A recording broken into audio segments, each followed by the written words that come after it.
ভাই কাহিনী হলো কিছুটা এরকম, যে প্রথম থেকে শুরু করে এখন পর্যন্ত আমি যে কয়টা ব্লগ করছি সবগুলো আমার ফোন দিয়ে করা।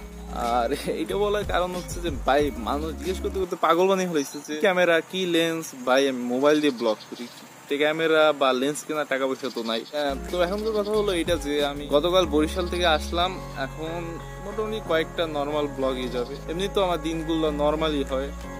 আরেকটা কথা, ছোটবেলা থেকে আমি ঢাকাতে ছিলাম, ঢাকাতেই বড়, গ্রামে তাই তেমন একটা আশা হয়নি। যতটুকু সময় আমি ছোটবেলায় গ্রামে কাটিয়েছি বেশ খানিকটা মজাই হয়েছিল। এখনকার সিন হলো যে এখন অনেক কিছু চেঞ্জ হয়ে গেছে, ছোটবেলায় যা কিছু দেখতাম বা ছিল তা এখন আর নাই, এখন চেঞ্জ।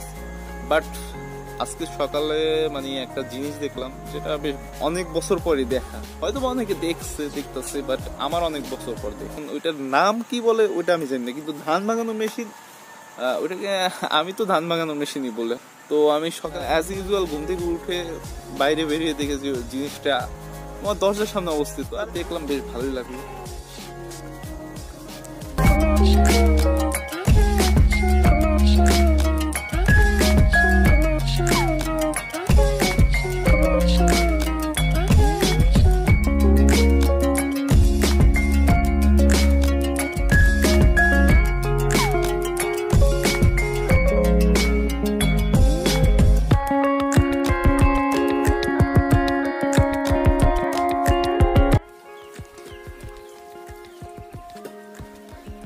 তো প্রথম থেকে শুরু করে এখন অব্দি আমি কন্টিনিউয়াসলি ভাবে একটা ফিডব্যাক পাচ্ছি, তা হচ্ছে মাই ব্লগস আর টু শর্ট, আমার ভিডিওগুলো খুব ছোট হচ্ছে। আমি ভিডিও বানানোর টাইমে কখনো এটা ভেবে বানাই না যে ভিডিও কতটুকু বড় হতে হবে কিংবা কতটুকু লেন্থ হতে হবে ভিডিওর।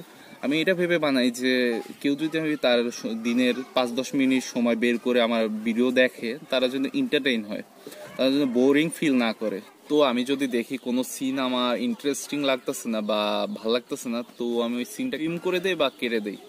বাট আমি এটা লক্ষ্য করতেছি যে I have to improve myself and make large blog. আর এখনকার সিন হলো যে নিচে এখন ধান ভাঙানো হবে। Oh let me correct myself, ধান ভাঙানো না, ওটা ধান মারাই করা। তো ওইটা এখন করা হবে আর আমি হচ্ছে এখন ওইটা দেখবো। I want to store that moment in my video. It